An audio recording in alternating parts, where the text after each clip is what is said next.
Hello there. I'm continuing my analysis of a recently played over-the-board tournament in Rabat. I'm now in the round 8, so it's the round before the last. And I'm facing an opponent which, as you can see, is rated like 1200. But in fact, I guess he's much stronger than what his rating suggests. He's also a 9-year-old kid, so this is how I got paired in the final rounds with kids, basically because of my poor performance before. So now I think I have 2.5 points at this point of the tournament. So I'm white. I'm facing this kid. I don't know what to expect, so I just try to play chess. And you'll see I had 2, maybe 3 winning opportunities, which I missed, and this was a draw. So another unfortunate game in which I had a better position and winning position in a few occasions, and I just failed to convert. Okay, so let me show you the game. I opened the game with e4, as I usually do, and I was very surprised because usually kids go just they play e5 and they just continue in a most classical manner, but he played Sicilian c5. So what was I to do? Previously I played this delayed Sicilian, but this delayed Alapin. Alapin means c3, but now I decided just to go for pure Alapin because this is the opening I know best. It's not the best opening, but this is the one I know best. And this is something I plan to change, so in the future I will be playing open Sicilian. But okay, for this tournament I played what I knew, so I played c3. He went on d5, so you can see immediately, I mean, 9-year-old kid 1200, he knows this is the best move. Most of the players here doesn't know that this is the best move. I mean, the best move is d5 or knight f6. Many players play just moves like this, and then you get the full center. So already you can see that this kid, first of all, is prepared, has some preparation, and also has some understanding of chess, because he doesn't allow me to establish full center so easily. So already here I knew that I'm not facing 1200 opponent. Okay, so I took the pawn, he took, so this is all how the game should be played. I'm developing my knight, and again here he finds the best move. So my plan, okay, he played the bishop to g4. This is the best move here, so he knows his stuff. And if he were to play something else, like say knight to c6, for example, then my plan is to put the knight here and then develop bishop, because knight is guarding the bishop, and then develop the bishop on c4. But now when he played bishop to g4, I don't have this plan anymore, so I have to use my bishop to unpin the knight. So this is what I played. Now he developed knight to f6, I castled, he played e6, so everything solid, no weaknesses, nothing. And okay, now I have completed the development of my king side, so I need to think about my queen side. So I have to develop one piece at a time, so knight a3 here. This looks a little bit strange, but this is usual, so knight can now go here, knight can go to b5, make some threats here. Knight can maybe jump to c4, or it could go to c2, and then afterwards be maneuvered to e3, for example, hitting queen and the bishop. So this is how this opening is played. He continued his development, so he decided to develop the knight on d7. I think this is a slight mistake. I think knight to c6 would be more active move, but this also makes sense. First of all, it's protecting the knight here, and also it protects this pawn. If this queen was to chase away, this pawn is fine, and yeah, also controlling some center squares. So it's not such a bad move. It makes sense. And here I played move which is poor move, weak move. I probably unconsciously underestimated my opponent, and I thought, okay, he's a kid, he's 1200. Let's try to make some, you know, to try some tricks. So I played knight to b5, threatening here, family fork. But I mean, this is a playable move in some variations, but it has, in this particular position, it has no continuation, and this knight cannot go anywhere but just to come back. So this is a poor move. Much better here, if I wanted to keep developing, would be just knight to c2 and then maybe remaneuver it to e3. Okay, but I did play knight to b5 here, of course, so my cheap trick, and he just played queen to c6.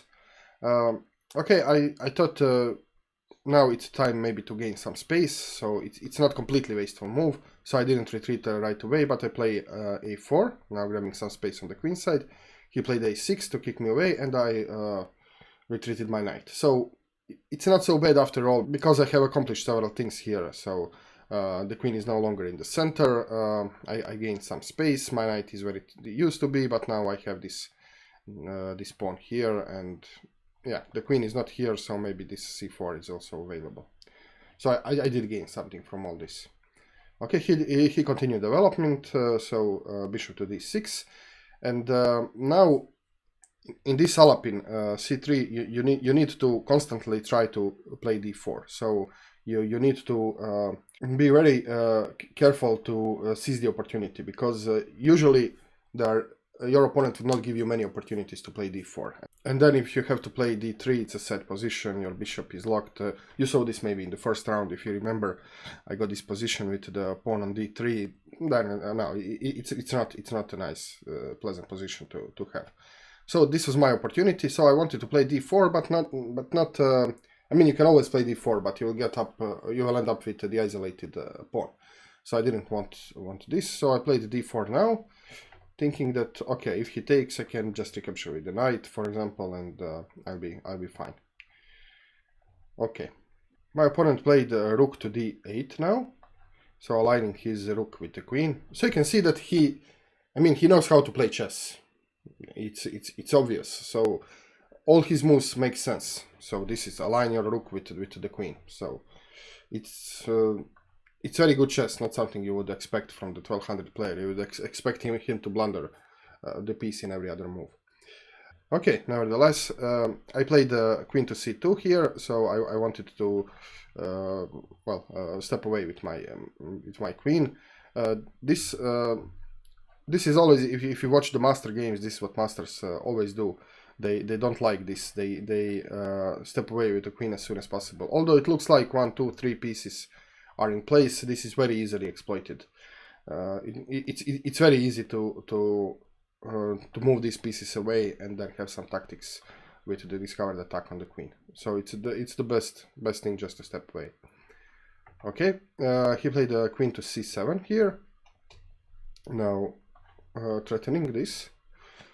So there are several ways to deal with this threat. I mean, two most common ways. One is to play g3, other is to play h3. So in this position, g3 I don't like, because it will leave my light square very weak. So I played the h3 here. So there is now pawn here, which can be a weakness. He played bishop to h5. And now comes the one big capturing sequence, which I had to calculate before I play this move. So, like I said, this knight to c4 is available. So I need to calculate, if I play knight c4, what would happen. So can he take? Can I take back? What if he takes? What if I take back? And so forth. So okay. Anyway, this point it's not so crucial to calculate, because you have this always. You can take the bishop with a check. So this makes calculation much easier. So I did play knight to c4. Now my knight is very active, and he decided. I mean, this is the first, I would say, blunder. First bigger mistake by my opponent is that he just took the knight. Okay, now there are several opportunities here. So if I just take the bishop, he can take the pawn. I take the pawn back, and I end up with isolated pawn. So let's play this quickly. Okay. So I didn't like this. So I wanted to avoid having isolated pawn. So I went with this tempo move, in between move. So I took the bishop with a check. So he has to do something. He took the knight, and now you can see. Let's go back a little bit further. So basically, I have two tempo moves here. And this is what's important. So one tempo move is taking the bishop with check, and after he takes the bishop, I can take the pawn, and again I have a tempo. So because I'm hitting the queen, so this is crucial. So once he took the the knight, you can see that now my pawn is attacked twice and defended only once.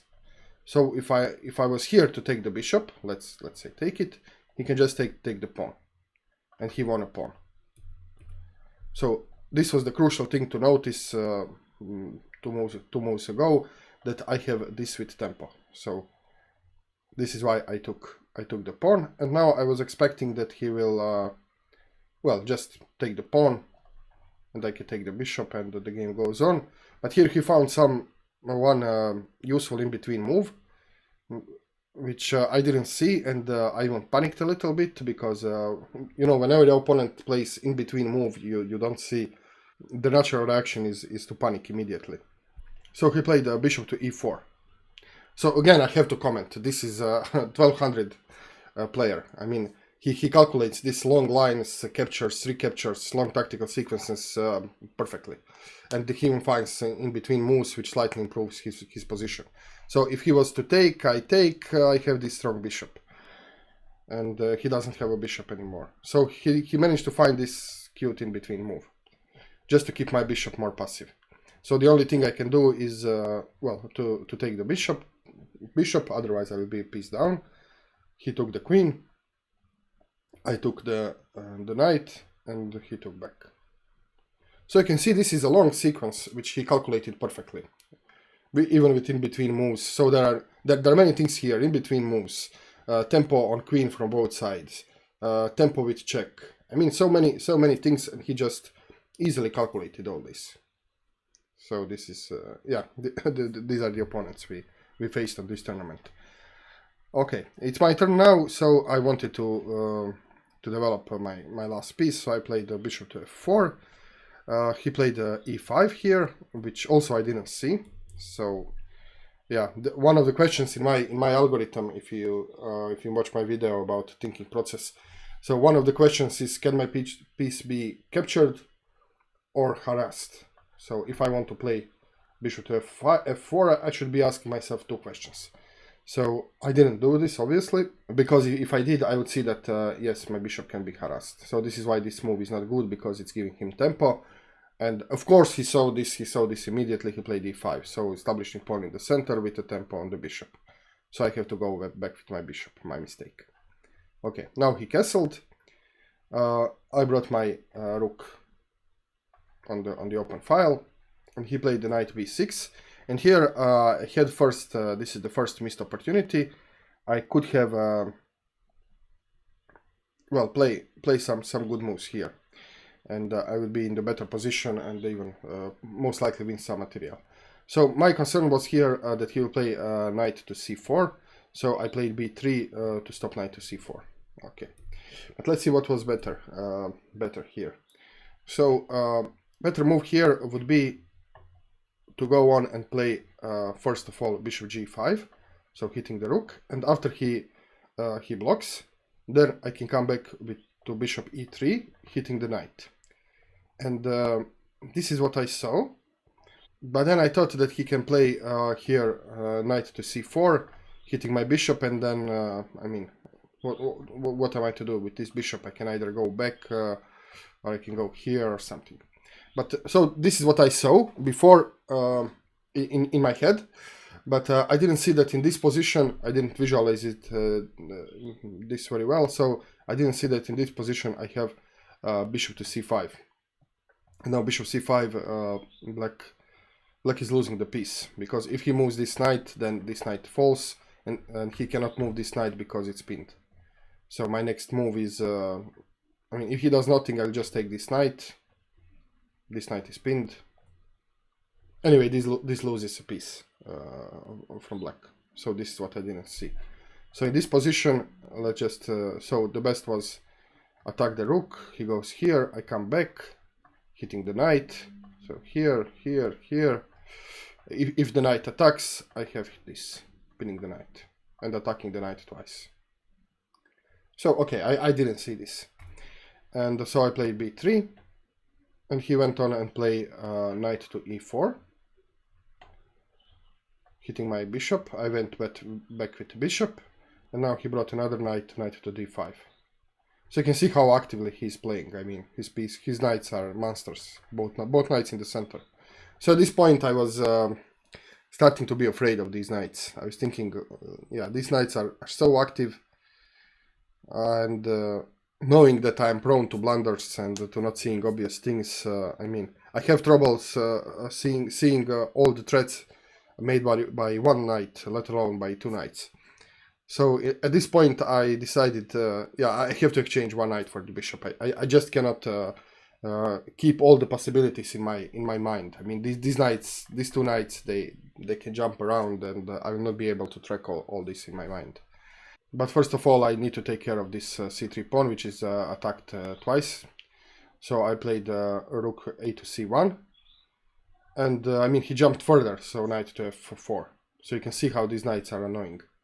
They're both in my camp now, and hitting my bishop. And I was thinking, okay, if you want to take the bishop, please take it, just to get rid of one knight. I gladly give up a bishop, and give up a bishop pair. I mean, I don't care about having the bishop pair when he has two knights, which are in my camp. So I played king to f1, hoping that he will take the bishop, and he did. I was very happy, so he took the bishop, and now my king is even improved, a little bit centralized. He now played f5, and again you can see how this kid understands chess. So this is a great move, a great way of thinking. So what is his advantage here? He has the advantage, he has the majority on the king side. So what is the imbalance, let's say like this? So he has the majority on the king side, I have the majority on the queen side. We both want to mobilize our majorities to create passed pawn to the endgame. Whoever manages to mobilize his majority first will have an edge. And he understands all this. I mean, he's now activating his pawn majority. Okay, and I was thinking what to do here, and I thought, okay, there are pawns on the two sides of the boards. Two sides of the board. So when there are pawns on the two sides of the board, then the bishop is stronger in the endgame, because the bishop can control both sides of the board simultaneously, while the knight cannot. So I thought that if I exchange rooks here, I will have a better endgame. So first I have a bishop, the pawns are on the both sides of the board, and the second my king is a little bit better, so my king is closer to the center. So this is why I decided to go to the endgame here. So I played rook takes d8, he took the rook, I put another rook here, and we went for the exchange. Okay, and now my king is a little bit worse, but it's important for me to keep an eye, for the king to be able to keep an eye on this pawn, so my bishop can be free to roam. And again, he understands this endgame and this imbalance, and he's showing the great understanding of the position, and he plays g5, so continuing to mobilize his pawn majority.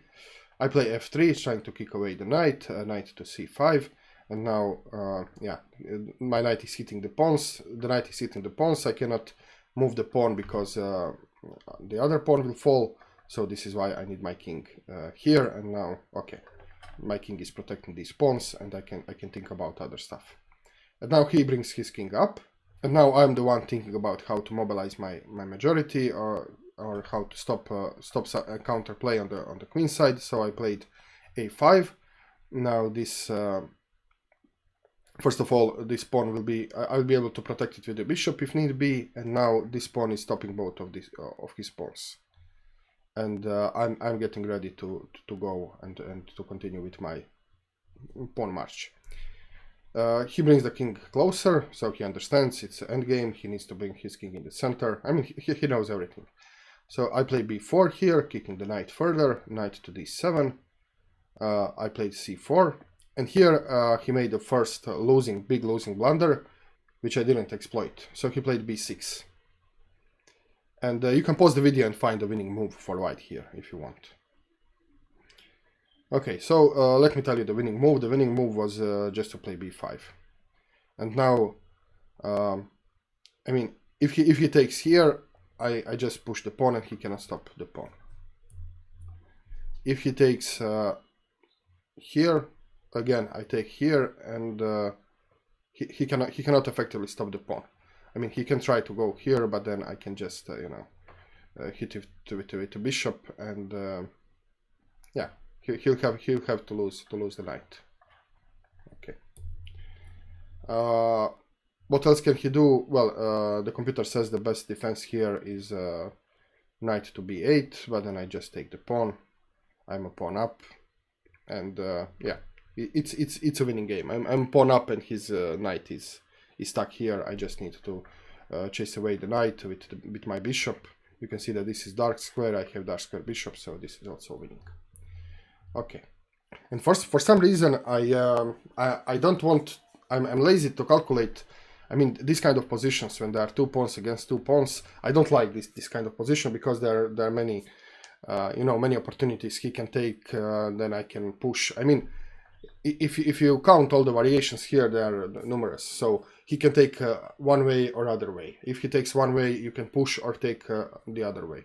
If he takes the, you know, so that there are many possibilities here, and I somehow unconsciously don't want to. I'm unconsciously too lazy to calculate these kind of positions. So I didn't even consider this. I thought, okay, I will take here. He takes back, and now I have created a passed pawn.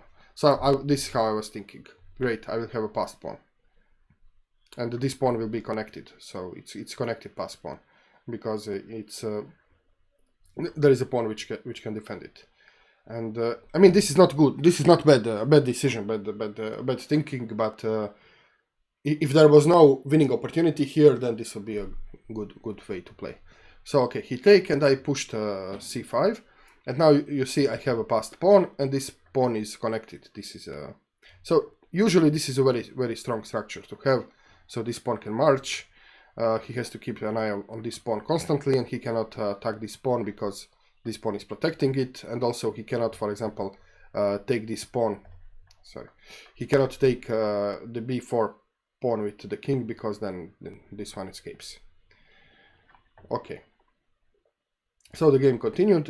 He played the knight to c8, activating his knight. I'm bringing my king closer to the center. He's doing the same, of course.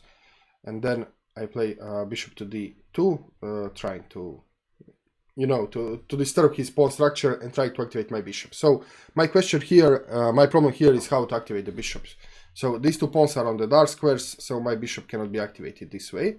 So the only way to activate this bishop is on the via this king side. So this was my plan, to somehow activate the bishop. So here he played f4, locking my bishop. And so now I play bishop to e1, trying to activate it this way.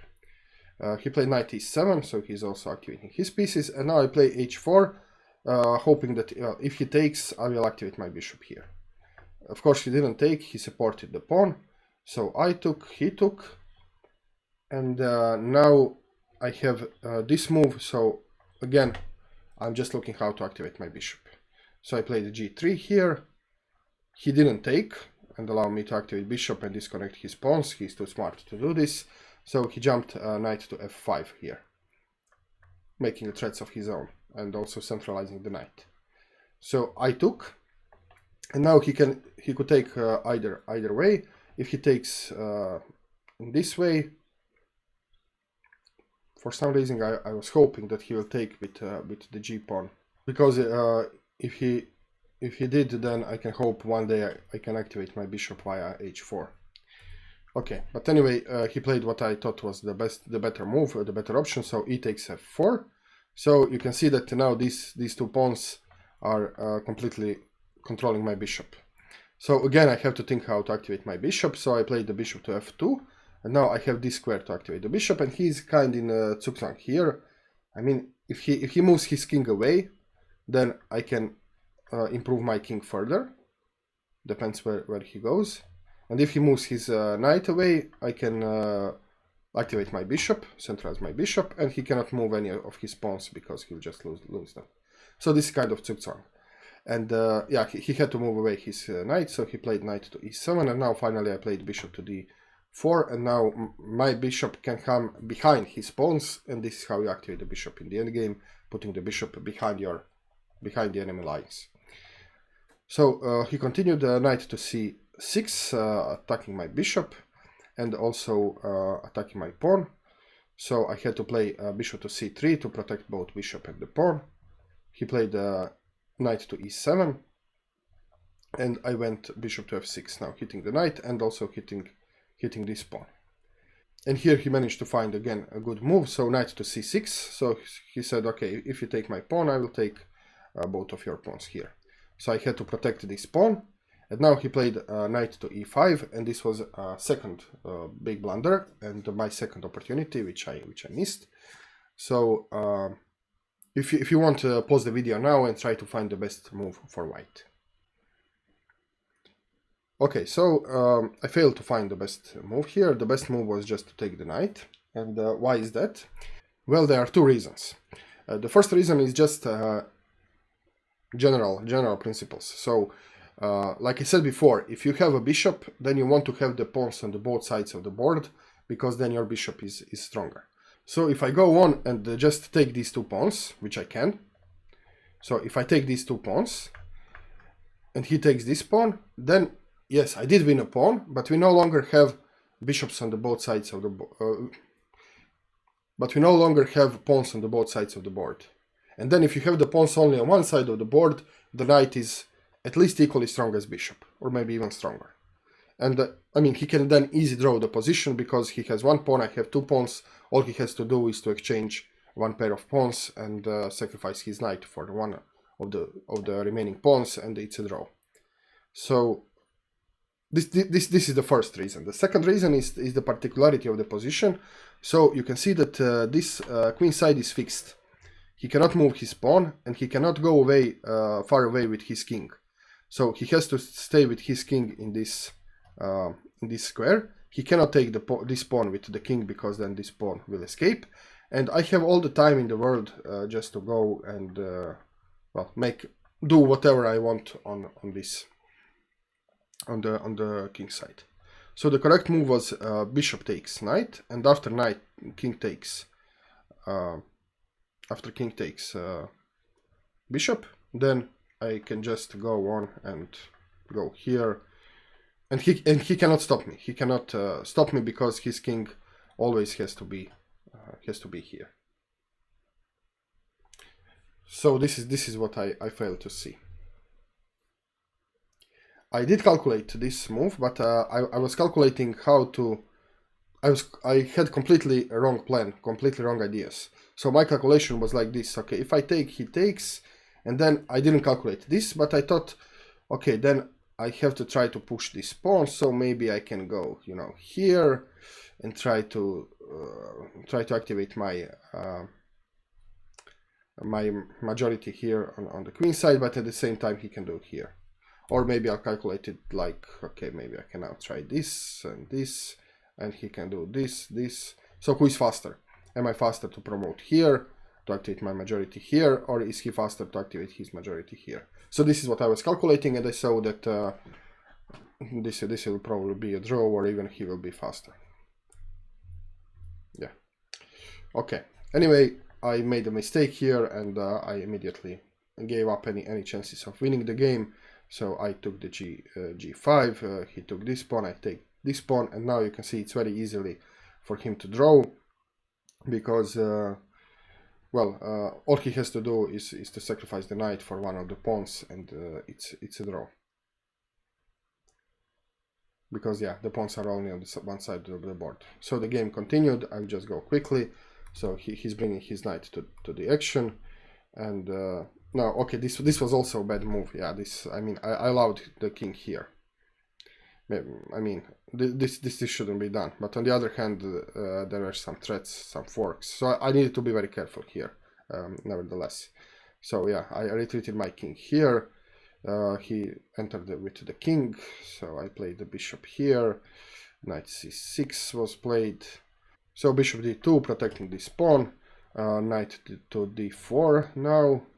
Again, trying to maybe set some fork.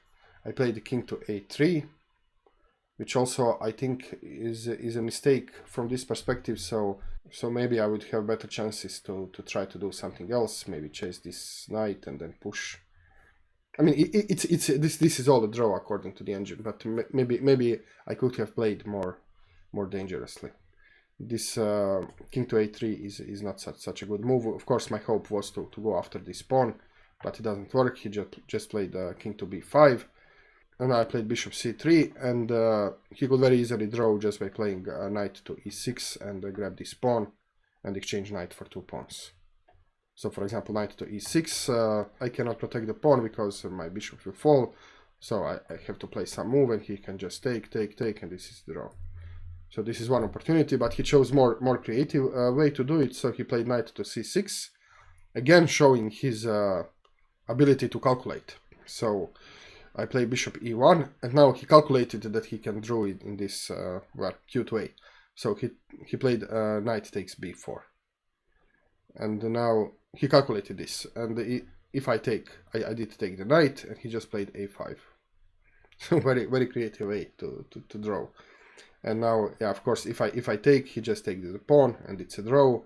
If I retreat, he again takes the pawn. So this is why my king on a3 was not such a good idea. If my king was not on a3, I would be able to play maybe bishop to a3, and well, maybe even win the game. No, I would win the game if I was to able bishop to a3, but he would probably then do something else. Okay, anyway, in this position, it was he offered me a draw some 10 moves ago, but I thought that maybe I can do something. But now it was obvious it's a draw, so we agreed to draw at this moment. Okay, so from this game I gained half point. I lost like 30 rating points because he's like 1200. So I lost many rating points here, and now it's end of the round 8. I have 3 points, so 2 draws and 2 wins, so 3 points in total. And yeah, this is it. Now I'm facing round 9. After this, this will be the last round and the last game in this series, which I will show you very soon on this channel. Thank you very much for watching. I hope you liked the video. If you did, click the like button, subscribe to my channel, leave the comment below, and I will see you soon with more chess. Cheers.